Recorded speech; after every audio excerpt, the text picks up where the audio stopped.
From coconut rhinoceros beetles to little fire ants, the fight against invasive species in Hawaii may be getting a boost thanks to a new set of rules aimed at stopping the spread of pests in the islands. But how will these new rules work, and will the State Department of Agriculture be able to enforce them, given its persistent problems with staff vacancies and lack of funding? Tonight's live broadcast and live stream of insights on PBS Hawaiʻi start now.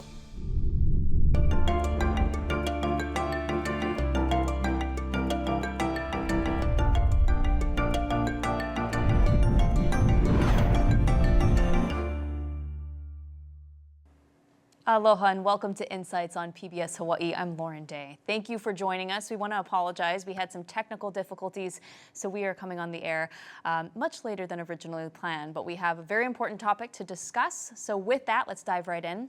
From animals to plants to diseases, Hawaii is constantly in a battle against invasive threats. Now a new set of rules aims to help curb the spread of invasive species. Tonight we are here with 4 lovely panelists. Over the next 30 minutes, we're going to be talking about these new rules, what they are, what they mean, the challenges that come with enforcing them. We look forward to your participation in tonight's show. As a reminder, please email in, call in your questions. You will also find a live stream of this program at pbshawaiʻi.org and on the PBS Hawaiʻi YouTube page. Now to our guests in studio. Sharon Hurd is the Director of the State Department of Agriculture. The department works to prevent the introduction and establishment of plants, animals, and diseases that are detrimental to the state's agricultural industry and environment. Tanouye is the president of the Hawaii Floriculture and Nursery Association. He also heads Greenpoint Nurseries, a Big Island-based plant nursery and exporter started by his father. Franny Brewer is program manager for the Big Island Invasive Species Council. It works across the island, helping to protect native forests, communities, and agriculture from new and ongoing threats. And Keith Weiser is Deputy Incident Commander for the Coconut Rhinoceros Beetle Response. Managed by the University of Hawaii, the organization works to provide awareness, detection, prevention, and treatments against the beetles, also known here as CRB. Sharon, I want to start with you. These new rules, passed in October. What do they mean? Tell us about the rules. What are they? What does our community need to know? I'm going to start by saying that if the rules are of interest to anyone, they are posted on the Lieutenant Governor's website, and I think there was a graphic for it. There's 4 clicks you have to do. You have to click on the Office Services tab, Administrative Rules tab, Department Administrative Rules, and then the final click is Department of Agriculture to access the rules.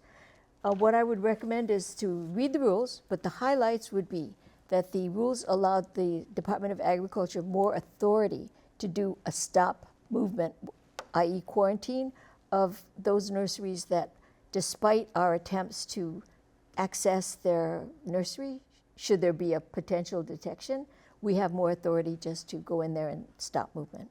The industry is with us in that everyone knows that invasive species hurts everyone. So they are they think it's a good rule. They think, yeah, let's all implement these rules. And if there's somebody there that doesn't want to have us look at them or treat, it hurts the whole industry. So let's do that. The other one was there's some fees that are now imposed for permitting. But the nice thing is it's a $100 fee for the whole year of permitting, unlimited number of permits. If it's per permit, it's $20, so $100 is a good deal. Additionally, there's some rules for penalties, but the main thing is that it gives the department more authority to exercise the stop movement provision. And just to clarify, do these rules mostly just affect nurseries and nursery owners, or does it affect people like myself? It affects invasive species. So if there's a detection, a report, and they say, hey, there's a invasive that's identified on the list of invasive species, then we have the authority to go after it. It doesn't have to be, an invasive for a nursery industry.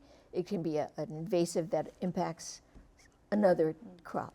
Franny, Keith, you both, or your organizations, have boots on the ground working to combat these invasive species. How do you think the new rules will impact your work? Well, I think the Department of Agriculture has a lot of leeway with how they respond and where they respond. So a lot is up to them and how big of an impact they choose to have in these situations where an invasive is found. They can be somewhat stricter, they can be a little more lenient, and then what they want to put into compliance agreements as essentially mandatory best management practices is still a little bit up in the air, but that stands to be pretty impactful and was something that was well accepted here on Oahu. So I think statewide those rules are needed, and we'll see what comes out of those rules. Franny, what about you? What's your take on it? Yeah, I think for us, particularly with coconut rhinoceros beetle, I think that one of the things that we've been concerned about, we've had one detection of coconut rhinoceros beetle, and it's in a pretty advantageous part of the island where if this beetle were to turn up in any other part of the island, we would have a much bigger problem. Right now, we still believe it's completely eradicable, but we've had some concerns with the interim rule because it's only for a year. So having this permanent rule in place and hopefully having these compliance agreements put back into place very soon now that it's passed, that's really gonna give us a lot more security, and in hoping that we're not going to have another shipment that's going to contain coconut rhinoceros beetle. I mean, one of the things that's really great about these rules is it really expands the department's authority beyond just the pest itself, but for that material that the pest might be in. And so that was one of the things that was really lacking before, was that ability to stop the movement of the host material. And so I think that that's a huge improvement in that inter-island contamination of invasive species. Since we're talking about coconut rhinoceros beetle, these beetles were in, I think they're in the wide shot in here. Our viewers might have got a snippet of it. So Keith, I want to turn the floor over to you. Can you show us what we're looking at? And for viewers who, I'm sure everyone has heard of coconut rhinoceros beetle, but tell us why they are so invasive and dangerous to our community. Yeah, they're a little bit different than a lot of insect pests that people know, and most of their life is spent in breeding material, in decaying compost and mulch and soil material. So I've got some larvae here. They start out quite small and get really large, and almost all the biomass of beetles, the number of beetles that are out there, are growing on dead material, not the living plants. But once they become adults, that's what's causing all the damage on palms, sugarcane, hala, a bunch of other plants, over 100 plants that they can damage. And what islands are they on? Currently, the populations are largest on Oahu. Then Kauai, there are several infested areas. As Franny mentioned, Big Island has had, 5 months ago, we had detections there, but we think that there may still be an infestation in Waikoloa. And then Maui had one detection, but it's been 13 months since then, so it might be gone from Maui. We'll have to wait and see. Wow, potentially good news. That just shows the important work that you're doing and organizations are doing is making an improvement. Also, I just have to say these things are extremely creepy. They're huge, by the way. They're like a good 3 inches, not counting the wingspan and legs. Eric, going back to the rules, how does the Hawaii Floriculture and Nurseries community feel about them? I know at one point you had been outspoken against them. Thank you, Lauren, for that question. It's a great question. First of all, I would like to say that Hawaii Floriculture and Nursery Association is fully supportive of the rules. We're supportive of rules that will allow the department and the industry and the community at large to stop the movement of invasive pests. That was always our main concern. Secondly, what we really was having a scare for a little while was on the unintended negative consequences. So I want to repeat that, unintended negative consequences. So that would be things like our industry, farmers and ranchers, let's say, between the ages of 65 and 75, there's about 45% of them that are in that age group.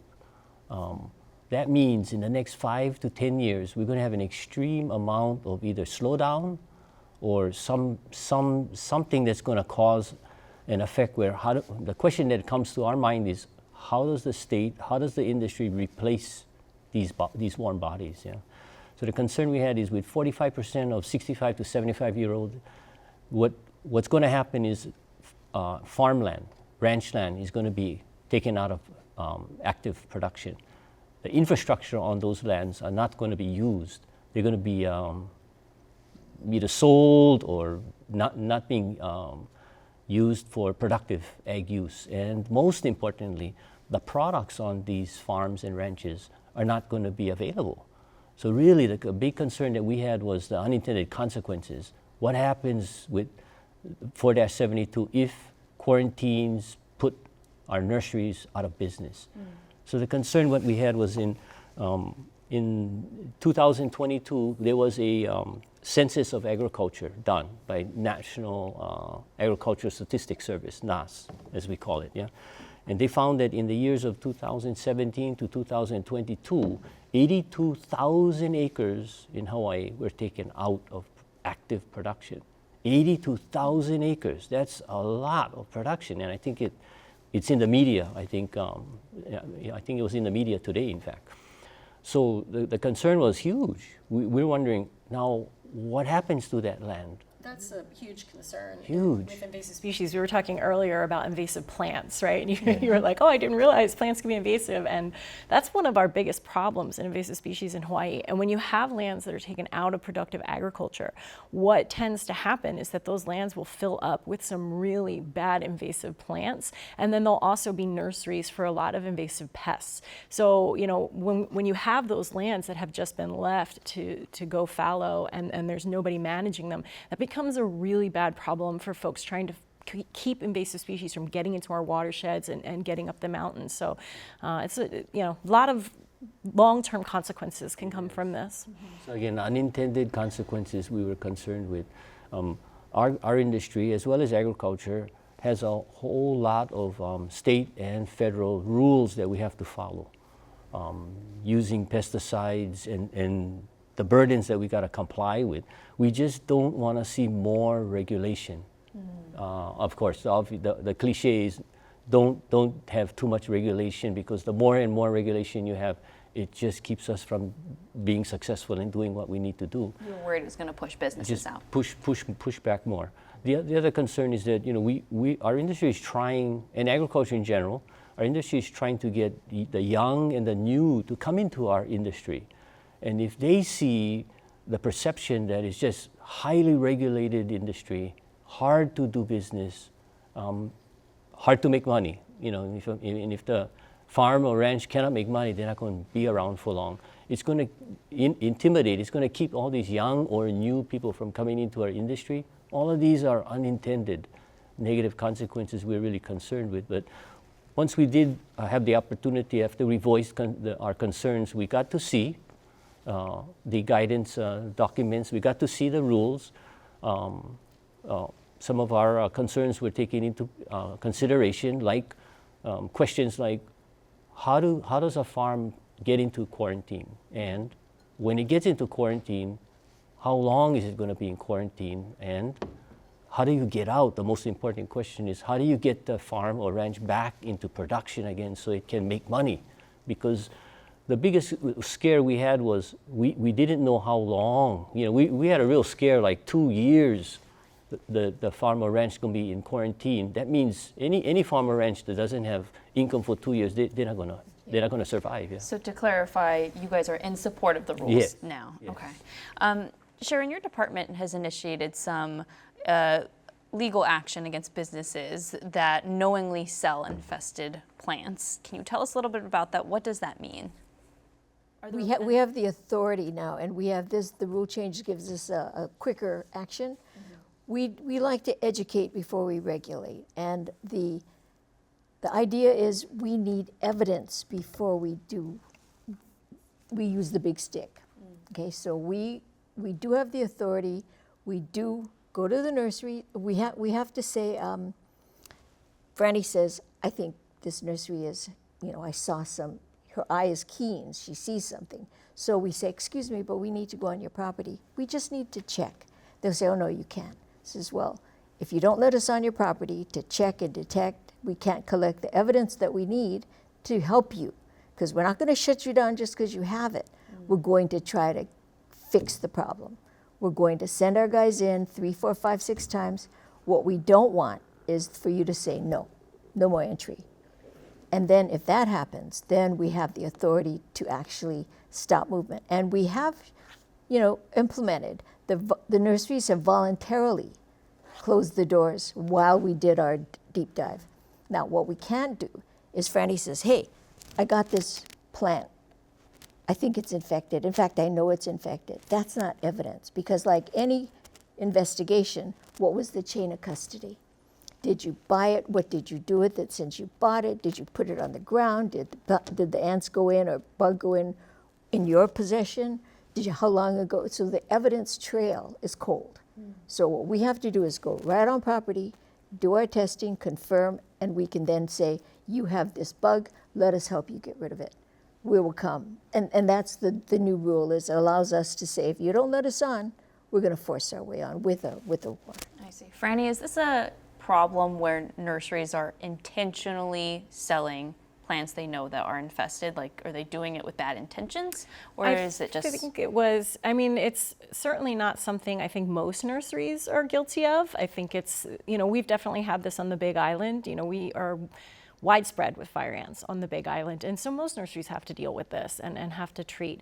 And we have a voluntary program called Plant Pono, where nurseries can get support and what we find is that most people are very happy to be good citizens and really want to participate in preventing the spread of invasive species. We have encountered folks who say, it's everywhere. I don't know what the big deal is. And that happens. And I think that, the situation on Oahu, it was, whether it's intentional or unintentional, it was known. They were selling plants that were known to have little fire ants. And so, who knows what the intentions are there, but there's, 95% of folks are gonna wanna participate, but in any industry, you're gonna have 5% of people who just say, I don't want to take the extra step. So there is a need for that hammer. And as I was learning from all of you while we were having those technical difficulties, there are a lot of invasive species, plants, bugs. It doesn't end. But we do have a question from one of our viewers about the rhinoceros beetle. And Keith, since we have the expert here, this person's asking, where can you take larvae to be identified to see if it is a rhinoceros beetle? And we have the larvae here on the table, right? Yeah, it depends what island you're on, what's most convenient. On Oahu, if you see something this big, there's a good chance, because they're almost everywhere on Oahu. And as far as reporting, we don't need to know every place on Oahu. If you send us some pictures with something for scale, we'll usually be able to tell you yes or no, that looks like it. But on all of the other islands, we want to know every time someone finds one.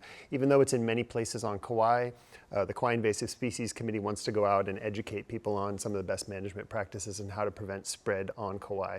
On Big Island, it's only in Waikoloa, and maybe even gone from Waikoloa. So we want to know every single one so that we can respond and eradicate. Same on every other island. So we have a website that you can go to, or you can call HDOA, or you can call your local Invasive Species Committee. Those are all excellent resources. And I'll just throw this question out and anyone can answer, but what can the public do, the community, to help stop invasive species? Like, how do you know you have a potential invasive species maybe on your property, since there are so many, like strawberry guava, Franny, like you were telling me, which is apparently invasive. Yes, it is. Very invasive. I think, there's some great resources online. One of the things that the invasive species committees do is we really work on plants that are not widespread. We're trying to get them early. So those might be plants that people aren't familiar with. So going onto your invasive species committee, whatever island you're on, and looking at what the target species are to just make sure if you have anything suspicious. The Hawaii Invasive Species Council also has a great website with lots of invasive species that are listed. So, there's lots of ways to become familiar. The CTAR Master Gardeners program, you can call and talk to those folks. So I think just getting to know what's in your yard, getting to know what's around in your own community, and then anything that you see that, once you sort of have a familiarity, it gives you the opportunity to spot something that's out of place or spot something that doesn't look right. And there's a great statewide online system called 643pest.org. And you can upload a picture of anything strange that you find, and those folks will get that to the experts. So whether it's a lizard or it's an insect or it's a plant that you're saying, this looks a little weird, I don't think this is in the right place. Really getting that identified, because that's, we need those eyes and ears out there to, say, uh-oh, something new is here. That's how we find it, Eric, you are a nursery garden expert tonight. What can people be on the lookout for besides some of the things that Franny mentioned that, hey, something's off? Like, is it that their garden's getting eaten up? How could they know other signs? Well, Hawaii Floriculture Nursery Association, we have little over 300 members statewide, local, small family farms statewide. So we're all over the state. But we're the more commercialized guys, right? So we're working with, our first line of defense is probably going to be calling CTAR, College of Tropical Agriculture and Human Resilience. So our entomology specialists or our agents, we have 4 agents, one on each main major island out there helping our members. So our members would normally contact CTAR, the college extension agents, and also together with the college and us, we would be contacting Department of Ag as well, the PQ branch.